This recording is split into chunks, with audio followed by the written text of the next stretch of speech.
Hello, welcome to Appreciating Literature.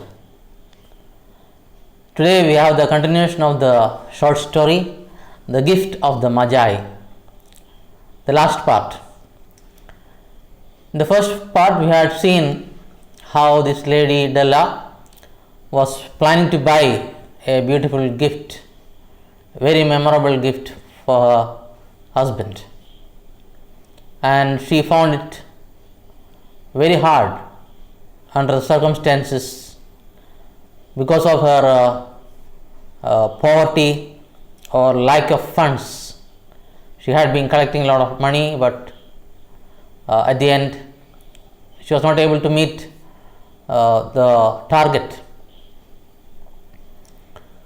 Anyway, she had some money with her. With that, she knew she would not be able to buy anything. So she is finding a way out to get money for the present. That is what we are going to see next. And before we stopped the previous class, we saw her getting ready for going out. She dressed and then she was rushing out of the room in a hurry. And from there we start. Where she stopped, the sign read, Madam Sofroni, hair goods of all kinds. So she is reaching in front of a shop where hair or wigs are sold. The name of the owner of the shop is Madam Sofroni. One flight up, Della ran and collected herself, panting. So she started running up to the shop, which must have been the first floor. So she is running the stairs up, and the time she reached the top of the floor, she was panting. She was out of breath.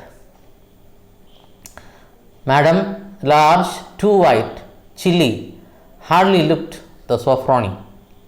Here there is a very short description of the lady there in charge.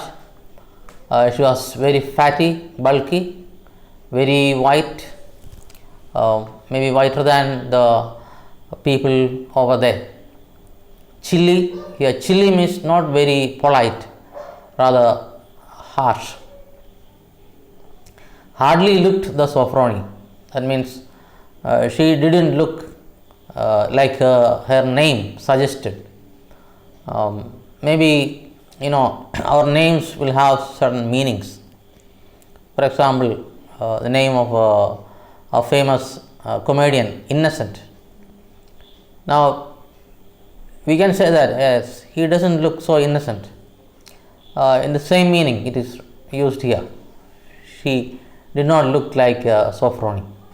Maybe she didn't look like a lady who is supposed to be in a beauty shop or who is selling hair goods. Will you buy my hair? Asked Della. So as soon as she reached the shop, and she is asking this question to the lady, whether she was willing to buy the hair. I buy hair, said Madam. Take a hat off and let's have a sight at the looks of it. So she is asking her to remove her hat. She wants to have a look at her hair. Down rippled the brown cascade. So she is untying her long hair, which is falling like a cascade. $20, said Madam, lifting the mass with a practiced hand. So after looking at the hair, she said, yes, I will give you $20 for the hair. Give it to me quick, said Della. So she was in a hurry and she wanted to get the money so badly. Oh, and the next 2 hours tripped by on rosy wings. Forget the hashed metaphor. Here the writer is using a metaphor. Metaphor means actually it's called implied simile. It's a comparison. But here we have to understand what is the meaning of hashed metaphor. Here hashed means mixed. If you look at the comparison, he is comparing the 2 hours which went so fast. It was flying. But how it was flying, that is the description here. Tripped by. So here trip means a kind of rhythmic walk. That rhythmic walk doesn't actually match the rosy wings, because tripping is a kind of walking and wings means flying. So both these will not match. That's the meaning of hashed metaphor. It seems O. Henry wrote this short story in a hurry. So he did not have the time to correct that mixed metaphor, which is not actually grammatically correct. Anyway, we'll leave at that. It only means the time flew, it went very fast, that is next 2 hours. Let's see what she did in that period of 2 hours. She was ransacking the stores for Jim's present. Here ransacking means searching in a hurry. She found it at last. It surely had been made for Jim and no one else. So when she found that present in that shop, she understood as this gift is exclusively for Jim, not anybody else. There was no other like it in any of the stores, and she had turned all of them inside out. So there was no other gift as beautiful and as worthy of her husband, because she had gone through many shops.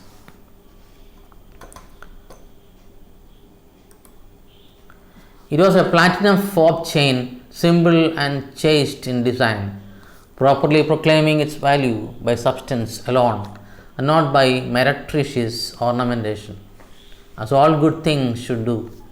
It was even worthy of the watch.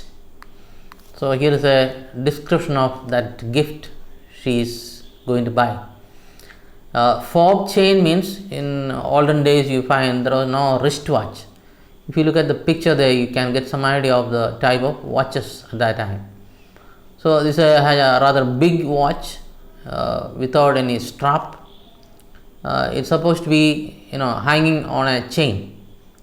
So usually these watches are kept in the either in the pocket of the suit or in the pants pocket.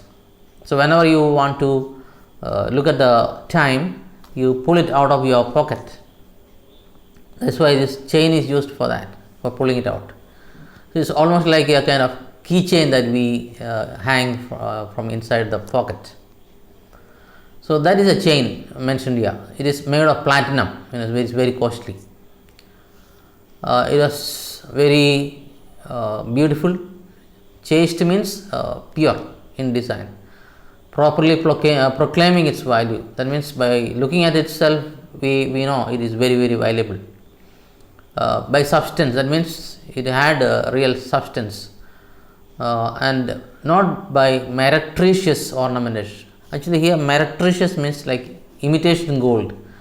It means from outside it looks so beautiful, but inside it is not gold.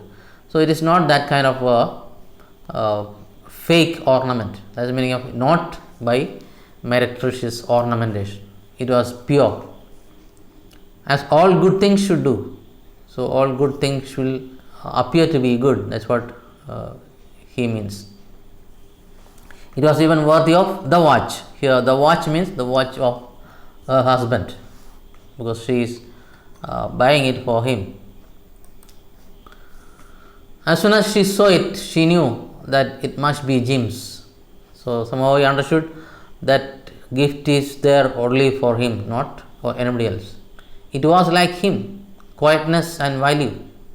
So he is comparing that gift to her husband, just like him. This gift is very quiet and also very valuable. Sometimes we say empty pot makes a lot of noise. So like that. Those who are very quiet, they are supposed to be very intelligent or very clever. So something like that. He is very quiet as well as very valuable. The description applied to both, that means the gift as well as her husband are quiet and very valuable. $21 they took from her of it, and she hurried home with the 87 cents. So she already had $1.87, and from the hair she got 20, so $21.87, and she had to give $21 for that gift, and what was left was only 87 cents. With that chain on his watch, Jim might be properly anxious about the time in any company. So it means that now with that chain on that watch, he will be very proud to show that in public. Whenever he feels like, he may take it and look at it. Grand as the watch was, he sometimes looked at it on the sly on account of the old leather strap that he used in place of a chain. Now, of course, he is not very proud of taking this watch out and looking at it, because the strap which was on that was rather old, the leather strap. So he would look at it very secretly without showing anybody, because he was ashamed to show that old leather strap that was now at the end of that watch. So now once he gets this present beautiful chain, he will be very proud to look at the time whenever he feels like.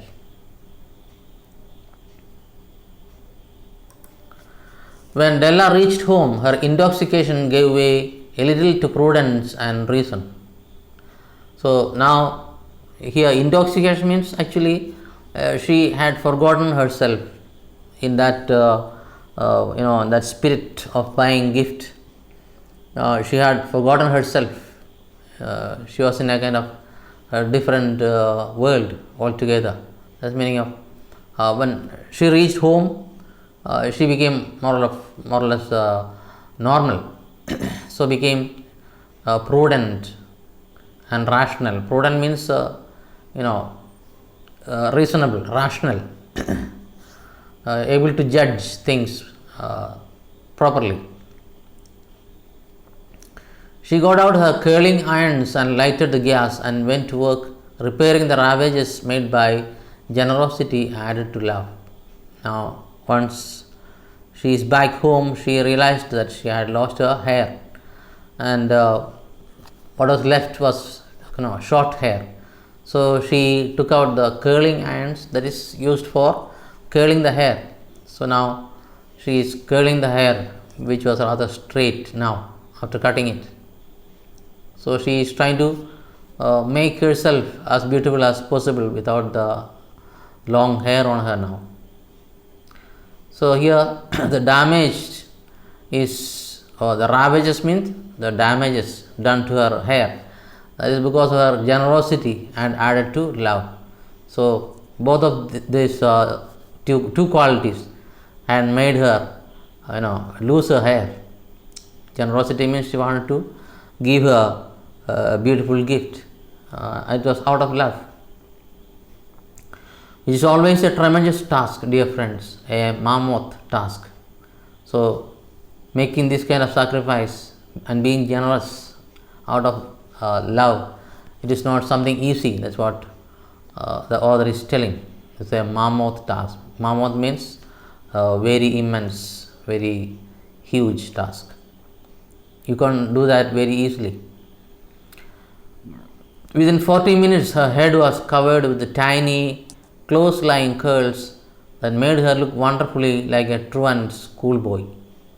So she took nearly 40 minutes to curl the hair. Now she looks like a lazy schoolboy. She looked at her reflection in the mirror long, carefully and critically.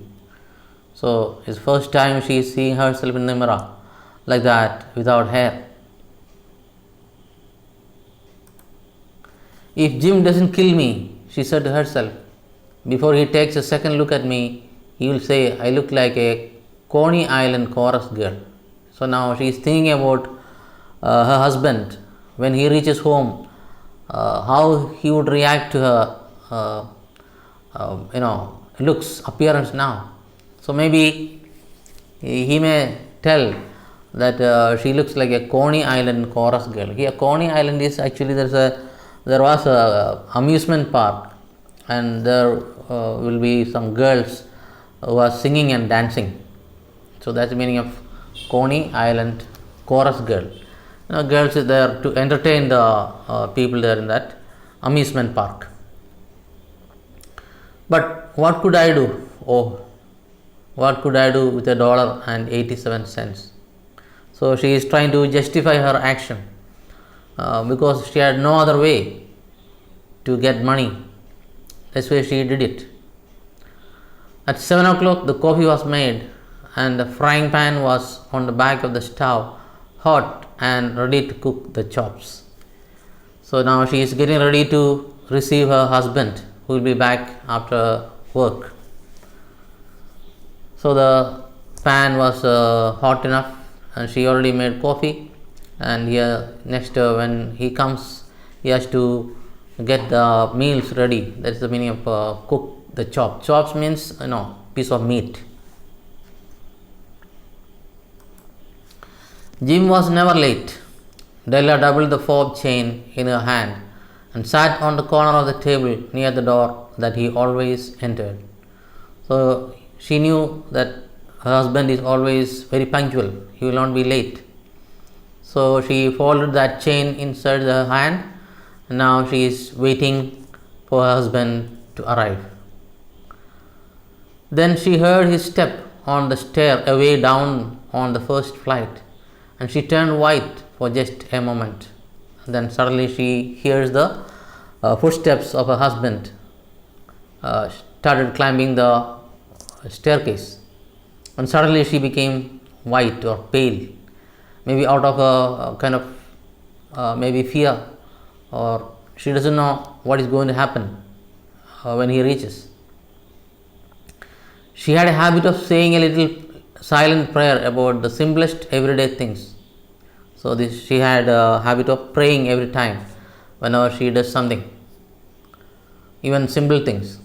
And now she whispered, she started praying, please God, make him think I am still pretty. So this is her fear, that she thinks maybe he will think that she had lost her beautiful hair and she doesn't look that pretty now. That's why she's asking God to make him think that she is still beautiful without the hair.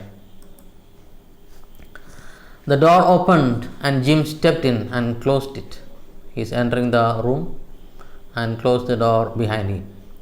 He looked thin and very serious. Poor fellow, he was only 22 and to be burdened with a family. So they are married very young. He needed a new overcoat and he was without gloves. So this shows their poverty. He didn't have a good overcoat and he didn't have even gloves. Jim stopped inside the door, as immovable as a setter at the scent of quail. Here you find again another comparison here. Metaphor is used here. He is standing there immovable. That means he is not moving. He became like a statue. As a setter. Setter means a kind of dog. A dog with a lot of hair. And it is used for hunting rabbits and quails and all that. So this dog will not move if it gets the smell of a quail. You know what is quail? Quail is a kada. In Malayalam is a kada pashi. So this dog has this habit of not moving, standing still when it is seeing a hunting object. That means the hunter is able to kill that quail because the dog is used by hunters. And if the dog is making a movement, definitely the quail will fly away. That's why the dog is standing still. So just like that, Jim is standing there because he is shocked, he is stunned. His eyes were fixed upon Della, and there was an expression in them that she could not read, and it terrified her. So he is standing there and looking at her without any expression.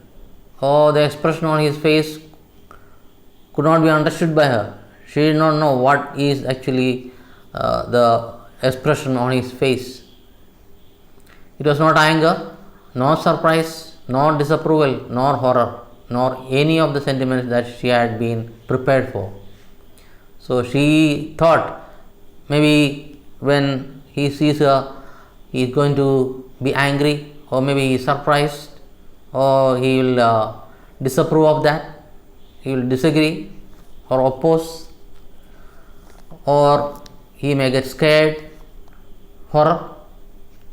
But none of these feelings were on his face. It was a different, strange expression, and she was not prepared for that. She never anticipated that kind of expression on his face.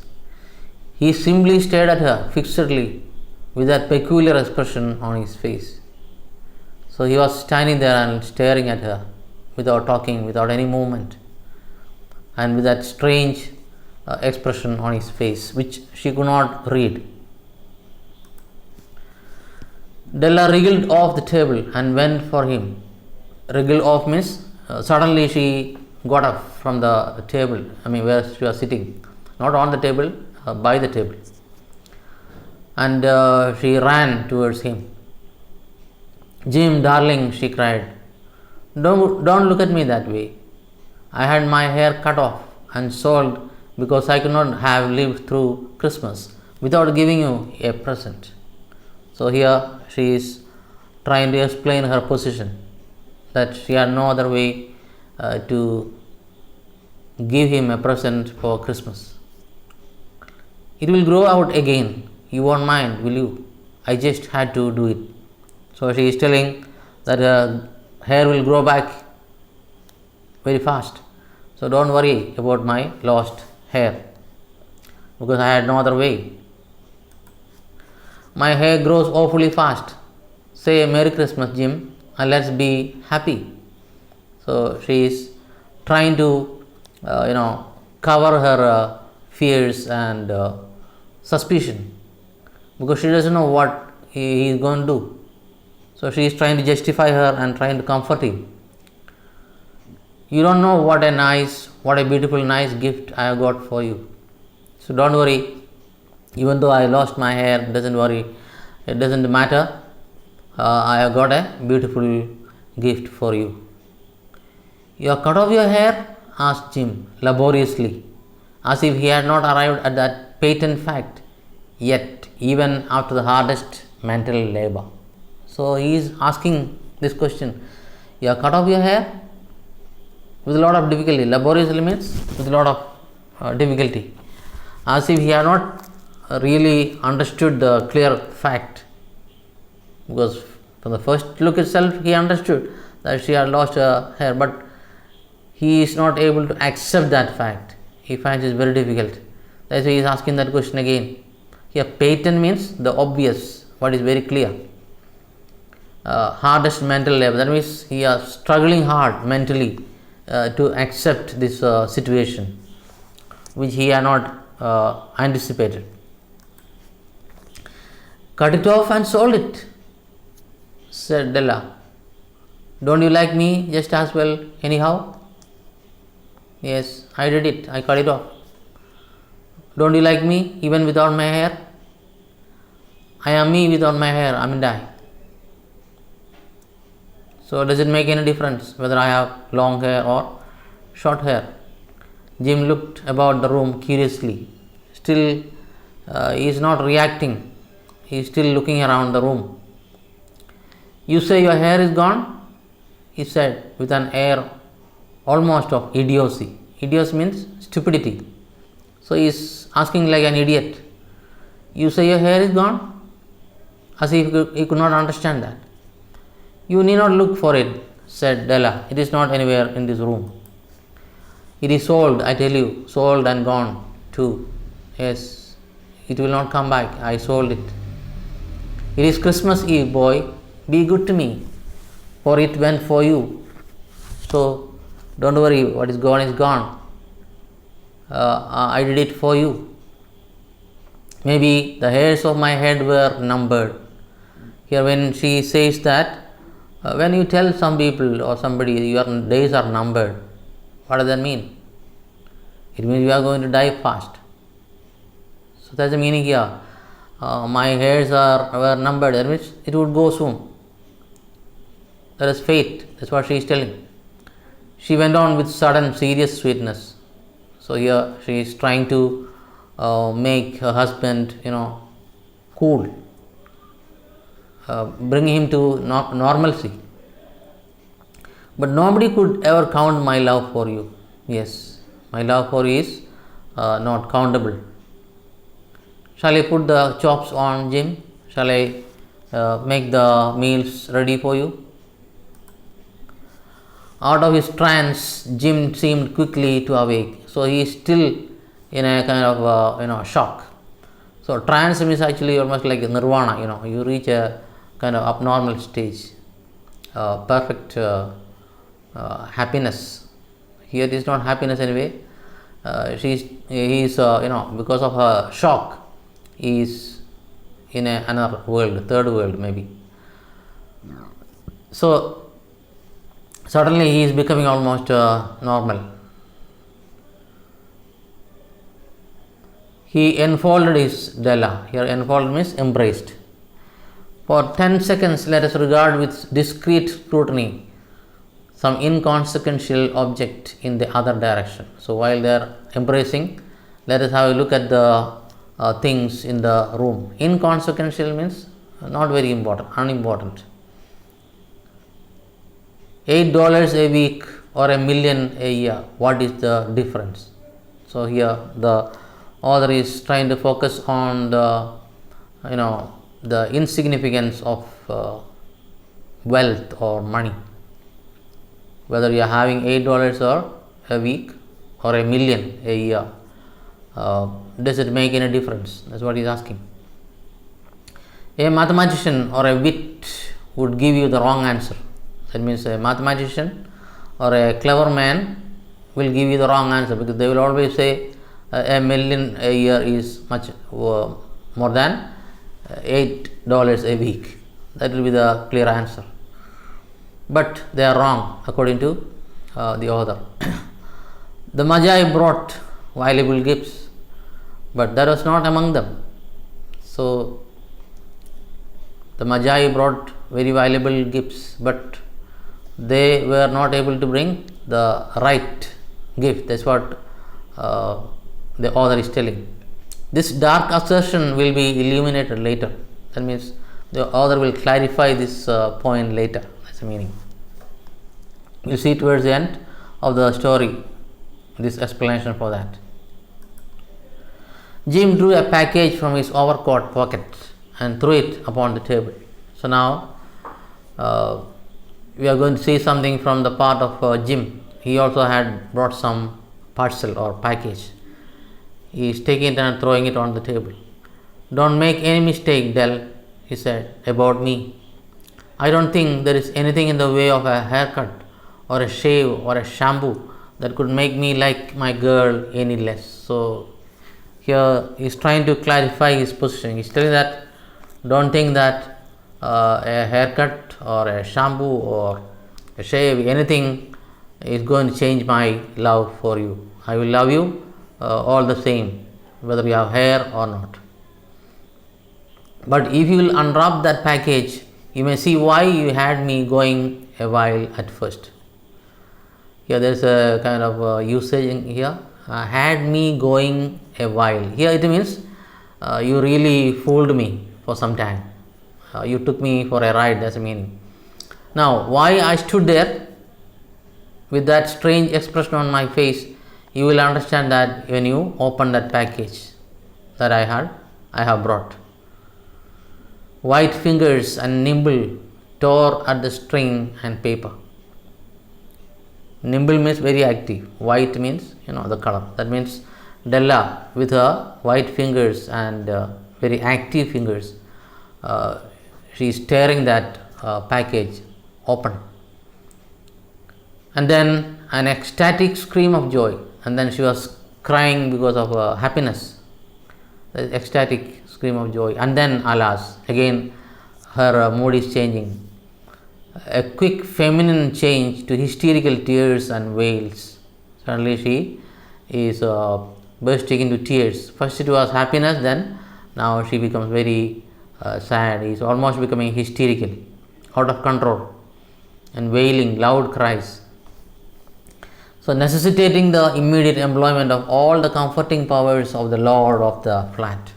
Here the lord of the flat is Jim. So this strange situation that is brought about, and now his wife is crying without any control. So it demanded a kind of comforting powers from Jim. So it was his duty now to go and console and comfort his wife.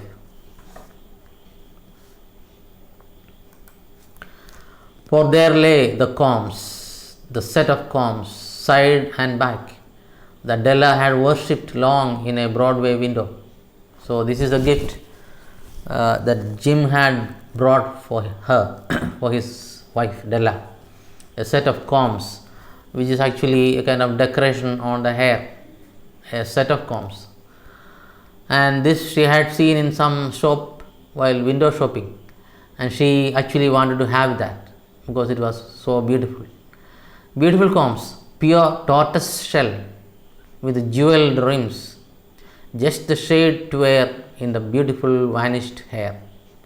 So this was a very strange comb. It's made of tortoise shell and with the jewelry rim means the frame. So it was very, very beautiful, and she wanted to have that all her life, to wear it on her beautiful hair that is no more on her head. They were expensive combs, she knew, and her heart had simply craved and yearned over them without the least hope of possession. So in spite of her,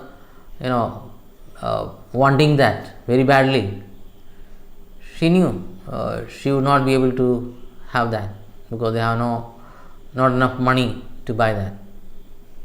Craving means, desiring. Yearning also means the same.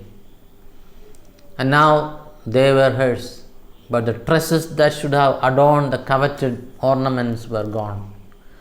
Now she got that beautiful, long, desired possession, that gift. She wanted to have it so badly on her hair, but now when she had it, her beautiful hair is gone, and so it becomes a useless gift for her.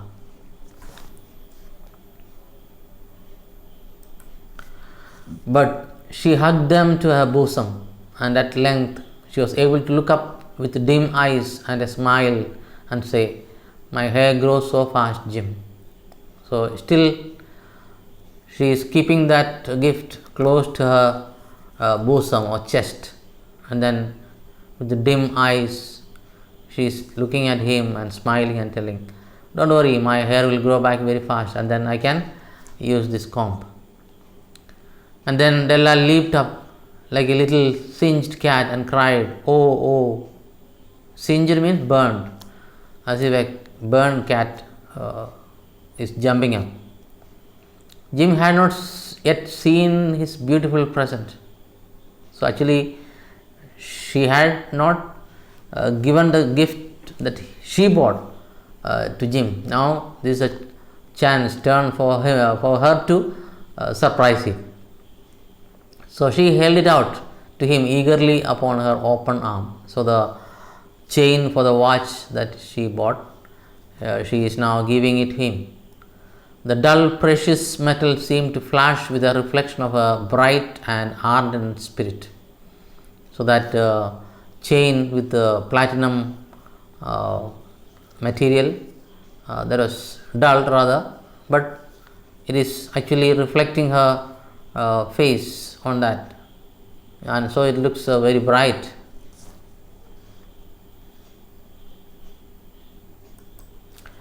Isn't it a dandy, Jim? So she's asking him, isn't it a beautiful thing? I hunted all over town to find it. Yes, I was searching and searching till I found this for you. You'll have to look at the time 100 times a day now. So now you have this beautiful chain attached to your watch. Now you can take it out without any shame or embarrassment and look at it maybe 100 times a day. Give me a watch. I want to see how it looks on it. So she's in a hurry to remove that old leather strap and then fix this beautiful chain for that watch. Instead of obeying, Jim tumbled down on the couch and put his hands under the back of his head and smiled. So instead of giving his watch, he is just falling on the sofa and then keeping his hands under the back of his head and then smiling. Dell, said he, let's put our Christmas presents away and keep them a while. So let us not worry about the presents now. Let us forget that. They are too nice to use just at present.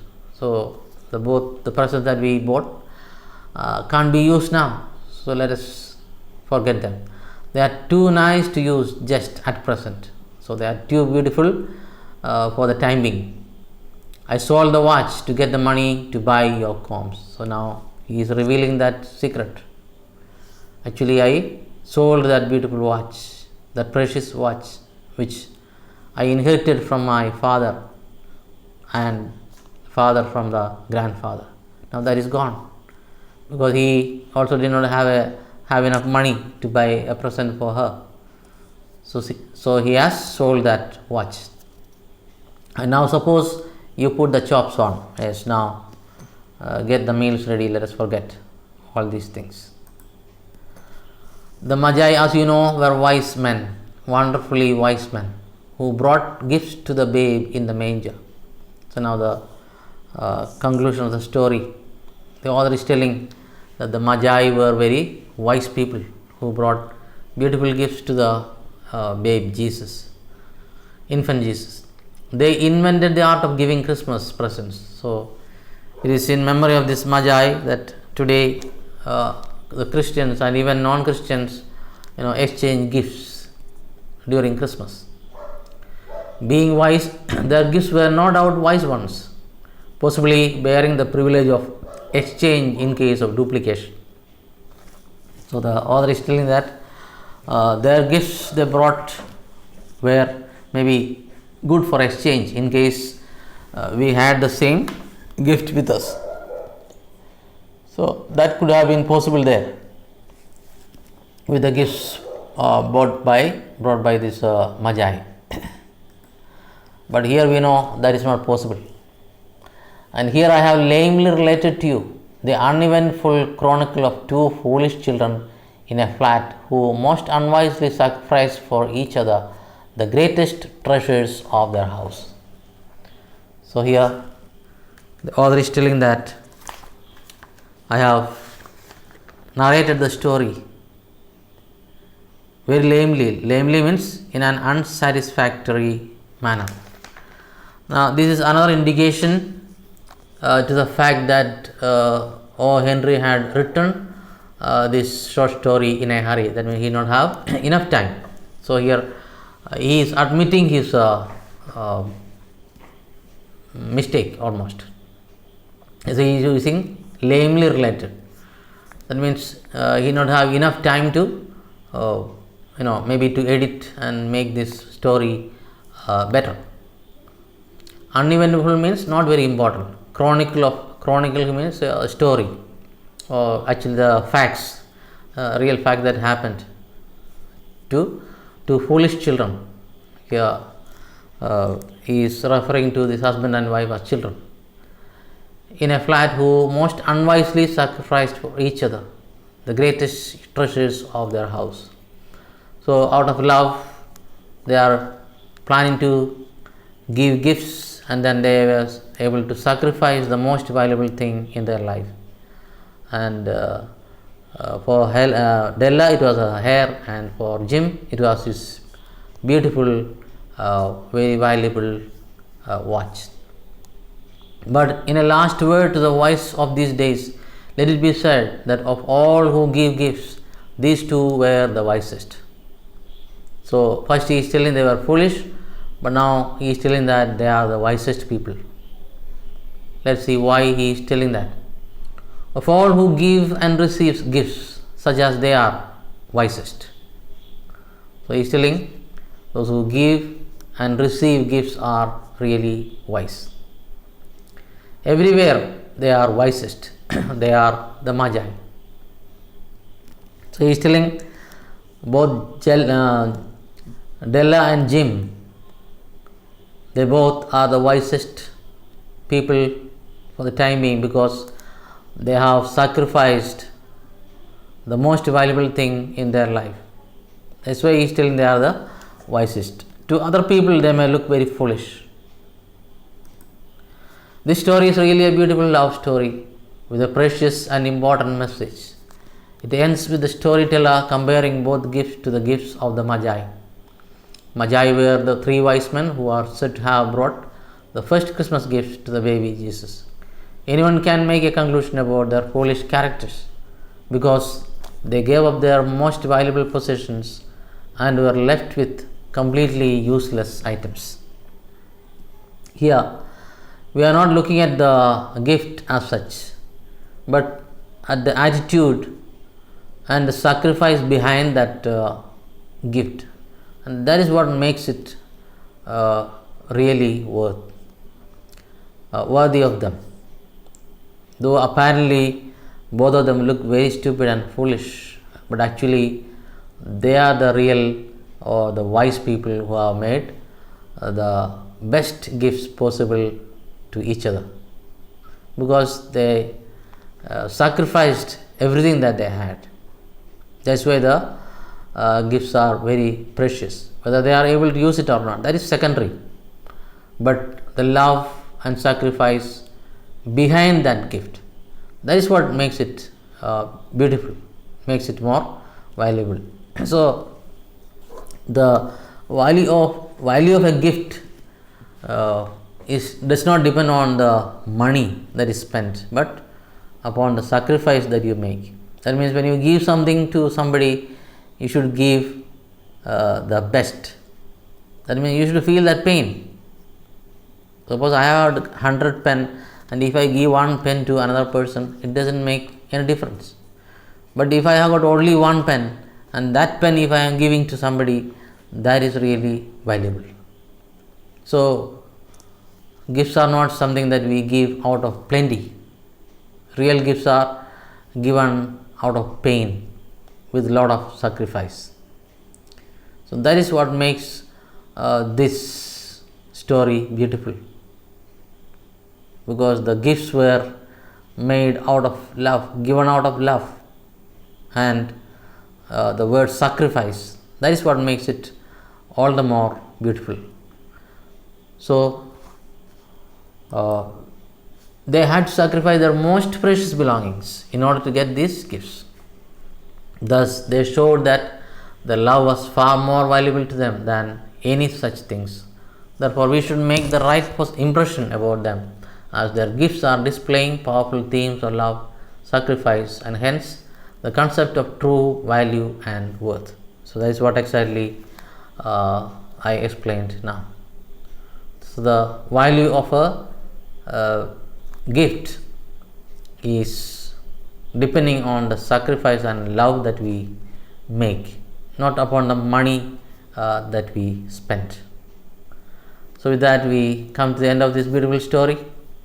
So, have a great day ahead. Thank you.